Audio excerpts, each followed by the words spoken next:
देखो तुम्हारी जमहूरियत का जनाजा निकल रहा है। दरवाजा खोलो, देखो तुम्हारी जमहूरियत का जनाजा निकल रहा है। वो एक मुजाहिद जो अपनी आजादी के लिए, अपने हुकूक के लिए, अपने लोगों के लिए आवाज उठा रहा है, वो लगभग 30 साल से ज्यादा हो गए हैं। वर्ल्ड रिकॉर्ड मुलाकातों का नवाज शरीफ के पास है। Guinness book of world record में आप देंगे, मैं आपको यकीन दिलाता हूं कि रिकॉर्ड लग जाएगा। मुलाकातों का Guinness book of world record में नवाज शरीफ के पास रिकॉर्ड है। जेल में मुलाकात, जेल में हमने निकाली थी, एवरेज 20 के करीब मुलाकातें रोज की निकल रही थी। हालांकि कुछ दिन छुट्टी भी होती है, मुलाकातें नहीं हो सकती बीच में, लेकिन नवाज शरीफ साहब का जो है वो रिकॉर्ड है मुलाकातों का। तबाही मुलाकातें मियां साहब ने फरमाई हैं जेल के अंदर। सहाफी हमारे साथ मौजूद हैं दोस्त, वो कहते हैं 14-15 बंदों का एक पूरा वो बनता था ऐसे दायरा, कुर्सियां लगती थी, मियां साहब तय करते थे, लिस्ट आती थी कि इसको बुला लो, इसको बुला लो, इसको। जिस बंदे ने लिस्टों पे गुड लगाए हों और क्रॉस लगाए हों, उसको क्या पता आर्टिकल कैसे लिखते हैं। इनकी टोटल कारकर्दगी जेल के अंदर जो लिस्ट बाहर से आती थी लिख के उर्दू जुबान में, उसके ऊपर क्रॉस या गुड लगाने की है। वो कहां से आर्टिकल पढ़ नहीं सके, ये कभी तो लिखेंगे ये आर्टिकल। दूसरा, शहबाज शरीफ साहब का मैंने अपनी आंखों से देखा, दोपहर का खाना नीचे लिखा हुआ जनाब मुझे ये चाहिए, ये चाहिए, ये चाहिए, ये चाहिए, ये चाहिए। सेहतमंद आदमी इतना नहीं खाता। मैंने इस पे वीलॉग किया था उस दौर में, इनकी अपनी राइटिंग का मैंने देखा था। सेहतमंद बंदा इतना खाना नहीं खाता जो रायवंड में बना के इनकी लिस्ट जाती थी, इनके मुलाजिम लेके जाते। नाश्ते के टाइम जब आप खाना खा लें ना घर में, आपको कोई पूछे आपने दोपहर में क्या खाना, तो आप कहते हैं दोपहर में पूछी, पेट भरा हो तो बंदे को याद ही नहीं होता कि क्या खाना है। वो नाश्ते के टाइम जो लिस्ट बनाते थे ना दोपहर के और रात के खाने की, वो मैंने देखी है। अब खानों की लिस्टें बनाने वाले, मुलाकातों की लिस्टें फाइनल करने वाले जब ये देखें कि उनका मुखालिफ आर्टिकल लिख रहा है, भाई गश तो पढ़ेंगे आर्टिकल। एक आर्टिकल के तौर पे वो छपा है। इकोनॉमिस्ट ने भी मजाक ही बना दिया मुर्तजा सोलंकी साहब का, वो भी उसको मिनट बाद दोबारा पोस्ट कर रहे हैं। इनका ये कहना था कि ये उसको सहाफत सिखाएंगे द इकोनॉमिस्ट को। कई दफा सरकारी ओहदे लेने वाला सहाफी इकोनॉमिस्ट को बताएगा जाके कि सहाफत कैसे करनी है, तो फिर तो मेरे ख्याल में पूरी दुनिया में सहाफत की सबसे बड़ी यूनिवर्सिटी जो है वो पाकिस्तान में खोल के मुर्तजा सोलंकी को उसका वीसी बना देना चाहिए। इसके अलावा तो और कोई हल नहीं है। पहले इन्होंने इंडिया के साहिलों पे हमारा नाम रोशन किया जाके, जब बिलावल भुट्टो के साथ गए थे। गरीब मुल्क है, लेकिन जैसे ये लोग ट्रेवल करते हैं, हमारे दोस्तों का जो ट्रेवलिंग का हिस्ट्री है ना, सिर्फ आप वो देख लें। एक मखसूस टोला है सहाफियों का जो सियासतदानों के साथ ट्रेवल करता है। 5-5 दर्जन मरतबा उनके लाइफ टाइम में ट्रिप है। 5 दर्जन का मतलब है 50 से ज्यादा लाइफ टाइम में उनके ट्रिप्स की तादाद है ये। कई वज़राए आज़म और कई वजीर उन मखसूस सहाफियों के बगैर पाकिस्तान से बाहर कोई ट्रिप नहीं करते। वो जाते हैं, सरकारी खर्चे पर रहते हैं, इंजॉय करते हैं, फिर वापस आते हैं। तो ये इस तरह के सहाफी जब सरकारी ओहदे लेंगे और फिर ये बताएंगे कि सहाफत क्या होती है, तो सहाफत का फिटे मुंह ये पाकिस्तान में ही कर सकते हैं। द इकोनॉमिस्ट का ये कुछ नहीं बिगाड़ सकते। अब वो चिढ़ा रहा है हर थोड़ी देर बाद, जलजला आता है ना बड़ा, फिर आफ्टर शॉक्स 1 2 3 4, ये सोलंकी साहब के लिए आफ्टर शॉक्स आ रहे हैं। और जब तक इनको चाहिए माफी मांग लें इकोनॉमिस्ट से और उनको ये कहें कि मैं गलती से अपने आप को सहाफी समझ बैठा था, मैं माफी चाहता हूं, आप ठीक कर रहे हैं, शायद इनको माफी मिल जाए, वरना वो छेड़ेंगे, अब इनको चिढ़ाएंगे। एक तो ये। दूसरा देखें, 2021 की गालिबन बात है, मुझे कॉल आई ईवान सदर से। उसमें मुझे आपको पता है ना, सदर पाकिस्तान के साथ भी एक पूरा सिस्टम होता है, उनके एडीसी होते हैं, उनके एमएस होते हैं, पूरा वो इनका निजाम होता है।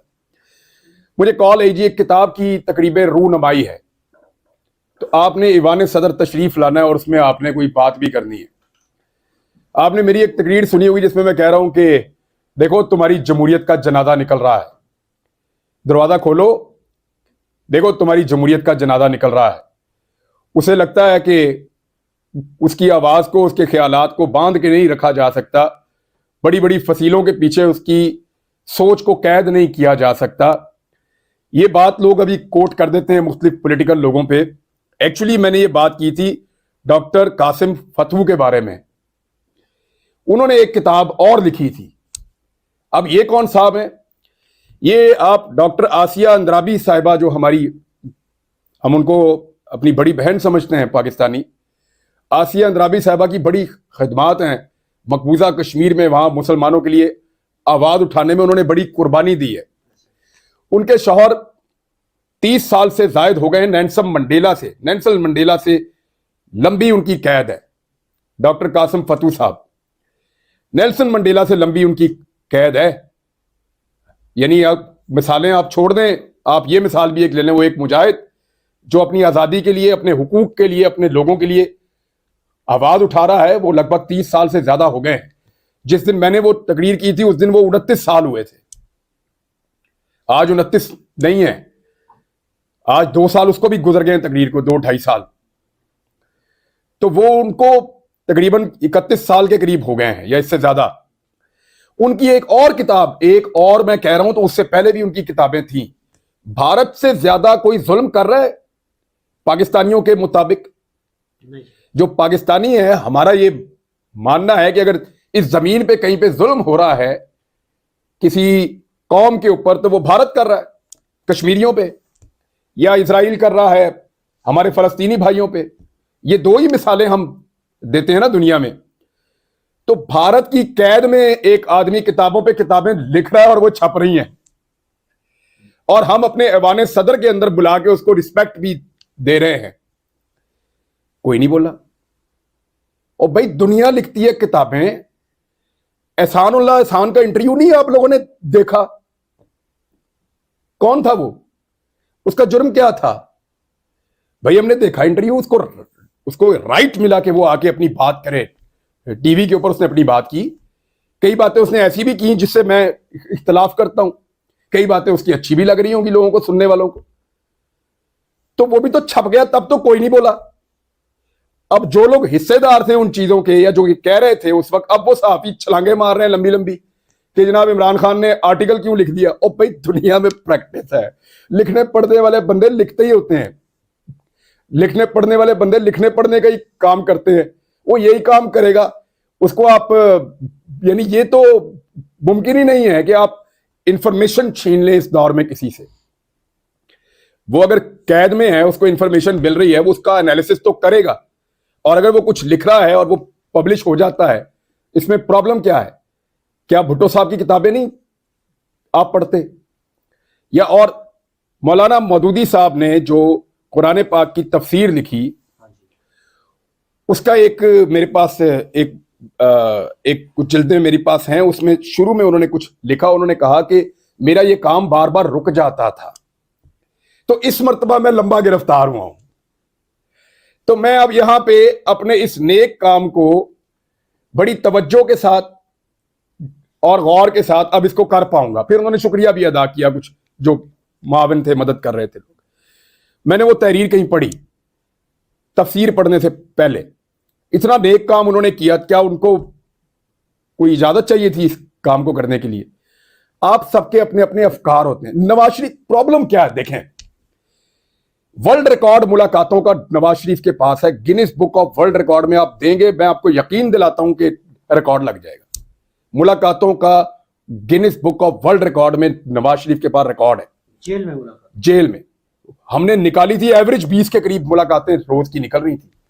हालांकि कुछ दिन छुट्टी भी होती है, मुलाकातें नहीं हो सकती बीच में, लेकिन नवाज शरीफ साहब का जो है वो रिकॉर्ड है मुलाकातों का। तबाही मुलाकातें मियां साहब ने फरमाई हैं जेल के अंदर।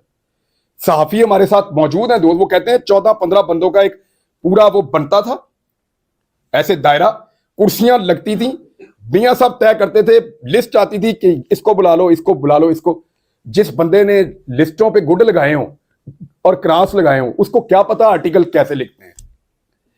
इनकी टोटल कारकर्दगी जेल के अंदर जो लिस्ट बाहर से आती थी लिख के उर्दू जुबान में, उसके ऊपर क्रॉस या गुड लगाने की है।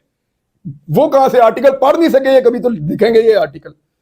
दूसरा, शहबाज शरीफ साहब का मैंने अपनी आंखों से देखा, दोपहर का खाना नीचे लिखा हुआ जनाब मुझे ये चाहिए, ये चाहिए, ये चाहिए, ये चाहिए, ये चाहिए। सेहतमंद आदमी इतना नहीं खाता। मैंने इस पे वीलॉग किया था उस दौर में, इनकी अपनी राइटिंग का मैंने देखा था। सेहतमंद बंदा इतना खाना नहीं खाता जो रायवण में बना के इनकी लिस्ट जाती थी, इनके मुलाजिम लेके जाते। नाश्ते के टाइम जब आप खाना खा लें ना घर में, आपको कोई पूछे आपने दोपहर में क्या खाना, तो आप कहते हैं दोपहर में पूछी, पेट भरा हो तो बंदे को याद ही नहीं होता कि क्या खाना है। वो नाश्ते के टाइम जो लिस्ट बनाते थे ना दोपहर के और रात के खाने की, वो मैंने देखी है। अब खानों की लिस्टें बनाने वाले, मुलाकातों की लिस्टें फाइनल करने वाले जब ये देखें कि उनका मुखालिफ आर्टिकल लिख रहा है, भाई गश तो पड़ेंगे। अब मामला ये है कि हमारे वो सारे दोस्त जो बहुत परेशान हैं, मैं उनसे हमदर्दी कर सकता हूं क्योंकि लीडर के नाम पे उनको एक ऐसी आइटम मिली है जो आर्टिकल नहीं लिख सकती, बल्कि अगर वो खुद लिख दें तो वो उसको पढ़ नहीं सकती। ये हालात है।